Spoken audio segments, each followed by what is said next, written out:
दिल्ली में कन्हैया कुमार की उम्मीदवारी को लेकर कांग्रेस में जबरदस्त कलेश मचा हुआ है। आज दिल्ली कांग्रेस के कार्यकर्ताओं ने एक बार फिर कांग्रेस उम्मीदवार कन्हैया कुमार और उदित राज को टिकट दिए जाने को लेकर हंगामा खड़ा कर दिया।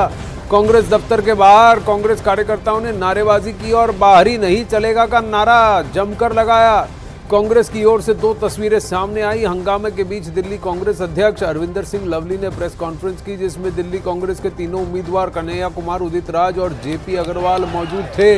कांग्रेस ने दावा किया कि कांग्रेस में सब कुछ ठीक है, ऑल इज वेल, पर तस्वीरें कुछ और ही बयां कर रही है। उसी वक्त देखिए कांग्रेस दफ्तर के ठीक बाहर कार्यकर्ता हंगामा कर रहे थे। कल कांग्रेस में उदित राज और कन्हैया कुमार की दावेदारी की विरोध की बात सामने आई थी। कन्हैया कुमार उत्तर पूर्वी दिल्ली से कांग्रेस के उम्मीदवार हैं। उनका मुकाबला बीजेपी के मनोज तिवारी के साथ है, जबकि दिल्ली के उत्तर पश्चिम सीट से उदित राज उम्मीदवार हैं। उनका मुकाबला बीजेपी के योगेंद्र चंदोलिया से है।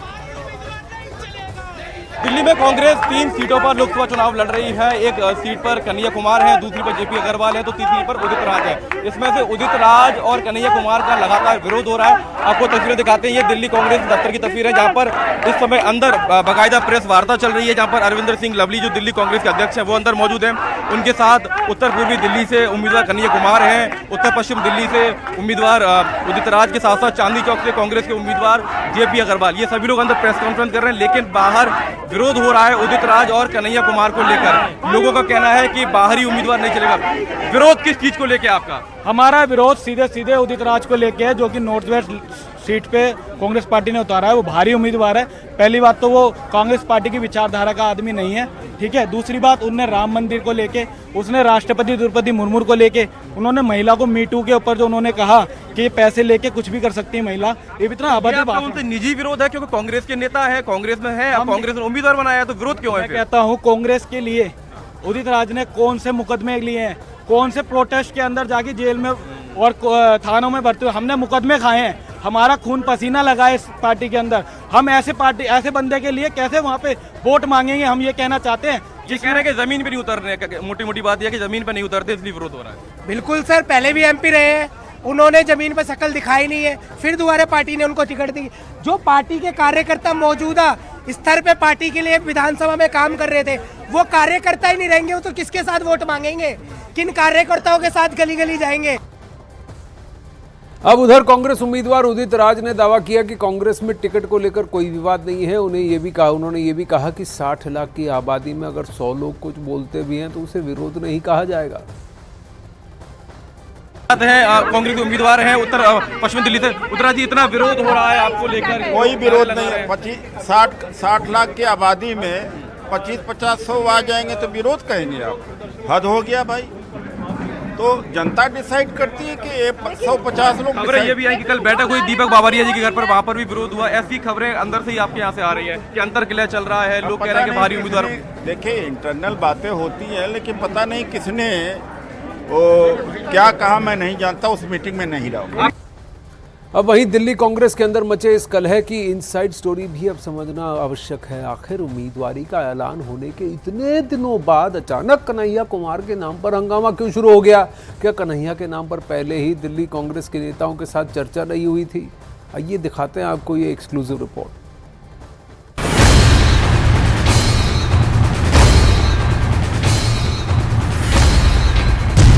दिल्ली कांग्रेस में खींचतान,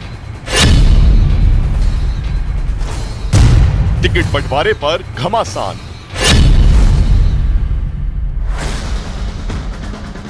लोकसभा चुनावों में पहले चरण को लेकर वोट डाले जा चुके हैं। 26 तारीख को दूसरे चरण की वोटिंग होनी है, लेकिन सूत्र बता रहे हैं कि इन दोनों तारीखों के बीच दिल्ली कांग्रेस में सियासी खींचतान मचना शुरू हो गई है और इस राजनीतिक घमासान का केंद्र बने हैं उदित राज और कन्हैया कुमार।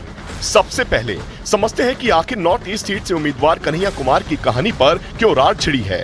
बीते शुक्रवार की बात है, उत्तर पूर्वी दिल्ली के नेताओं और कार्यकर्ताओं के साथ कन्हैया कुमार की परिचय बैठक बुलाई गई थी। ये बैठक दिल्ली कांग्रेस दफ्तर में बुलाई गई थी, जहां कांग्रेस के वरिष्ठ नेता संदीप दीक्षित भी कुछ देर बाद बैठक में हिस्सा लेने पहुंचे और पीछे की सीट पर जाकर बैठ गए। खबर है कि अरविंदर सिंह लवली ने जब उन्हें आगे आने के लिए कहा तो संदीप दीक्षित ने इनकार कर दिया। काफी मनाने के बाद संदीप दीक्षित मंच पर बैठने को तैयार हो गए। इसी बीच कन्हैया कुमार ने संदीप दीक्षित को खड़े होकर अपनी कुर्सी ऑफर की, लेकिन संदीप दीक्षित भड़क गए और दोनों के बीच बहस शुरू हो गई। इस दौरान अरविंदर सिंह लवली ने ही मामले को शांत कराया। सूत्रों के हवाले से पता चला है कि संदीप दीक्षित ने गुस्से में कन्हैया कुमार को बाहरी कह दिया, जिसका समर्थन कांग्रेस के 2-3 और बड़े नेताओं ने कर दिया। नतीजा ये हुआ कि बहस आगे बढ़ गई। ऐसी ही कहानी कुछ दिल्ली के नॉर्थ वेस्ट सीट से भी निकलकर आ रही है। इस सीट से कांग्रेस ने उदित राज को टिकट दिया है, लेकिन सूत्रों के हवाले से खबर है कि उदित राज का भी जमकर विरोध हो रहा है। दावा किया जा रहा है कि रविवार को हुई बैठक में उदित राज की उम्मीदवारी का विरोध किया गया। जानकारी के मुताबिक पूर्व मंत्री राजकुमार चौहान, कई बार के विधायक जय किशन और टिकट के दावेदार सुरेंद्र कुमार ने उदित राज का टिकट बदले जाने की मांग की है। खबर तो ये भी है कि पंजाब कांग्रेस के प्रभारी और दिल्ली के वरिष्ठ नेता देवेंद्र यादव ने उदित राज और कन्हैया कुमार दोनों के टिकट रिव्यू करने की मांग करके विवाद और बढ़ा दिया है। यहाँ भी कांग्रेस प्रदेश अध्यक्ष अरविंदर सिंह लवली और प्रभारी महासचिव दीपक बावरिया ने सबको शांत करने की कोशिश की, लेकिन हंगामा लगातार जारी रहा। बैठक में बवाल इस कदर हुआ कि प्रभारी महासचिव ने इस्तीफे की धमकी तक दे डाली। आम आदमी पार्टी से हुए समझौते के बाद कांग्रेस दिल्ली की 7 लोकसभा सीटों में से 3 पर चुनाव लड़ रही है। 25 मई को दिल्ली में वोट डाले जाने हैं। ऐसे में सवाल उठता है कि क्या कांग्रेस इस बचे हुए समय में विरोध की चिंगारी को ठंडा कर पाएगी। अखाड़ा में खबरों का सिलसिला आगे बढ़ाते हैं। बड़ी खबर आ रही है पश्चिम बंगाल से, जहां शिक्षक भर्ती घोटाले में ममता बनर्जी सरकार को बहुत बड़ा झटका लगा है। कलकत्ता हाईकोर्ट का एक बहुत बड़ा फैसला अब सामने आया है। कलकत्ता हाईकोर्ट ने 25,000 से ज्यादा नौकरियों को रद्द करने का आदेश दे दिया है। 25,753 लोगों की नौकरियां रद्द करने का आदेश अब कलकत्ता हाईकोर्ट ने दिया है। कलकत्ता हाईकोर्ट के आदेश के मुताबिक 2016 में जिन लोगों को नौकरियां मिली थी उन्हें रद्द कर दिया गया।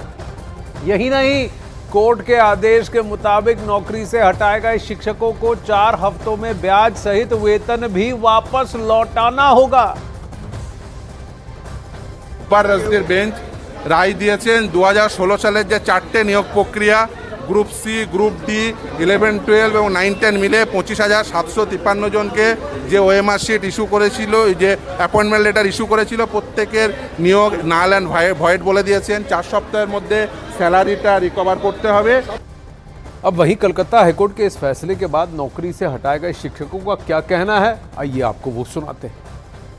शिक्षा भर्ती घोटाले पर आया है आज बड़ा फैसला, और जो लोग सड़कों पर करीब 2 साल से आंदोलन कर रहे थे वो हमारे साथ हैं। 2 साल होने को जा रहा है, पर अब तो बोल रहे हैं कि क्या होगा पता नहीं है। इस बार तो बोल रहे हैं पैनल कैंसिल के लिए बोल रहे हैं। अब देखते हैं क्या होता है आगे में। तो आपको तो नौकरी मिल गई है सही तरीके से, पर क्या आपको भी दूर भेज दिया गया? मेरा भी दूर में भेजा है। मेरा भी सामने जो सब दिखाया था तो उसमें दिखाया गया कि मैनिपुलेशन हुआ था। गवर्नमेंट ने हमारे ऊपर कोई स्टेप नहीं लिया, इसलिए हम कोर्ट के द्वारस्थ हुआ है। कोर्ट में, सुप्रीम कोर्ट की निर्देशना में जो हाई कोर्ट में डिवीजन बेंच किया गया है, उसका जो राय आज justice Baushak sir and Sabbar Rashidi sir ने डिवीजन बेंच ने दिया है, और राय में हम सदर्थक है। इस राय को हम खुश है, जो इसी राय को सामने रख के जो इलीगल अपॉइंटेड कैंडिडेट है उनको निकाल के लीगल जो कैंडिडेट है उनके लिए नियोग के द्वार प्रशस्त हो जाएगा। आशिका इस वक्त हमारे पास लाइव जुड़ रही हैं।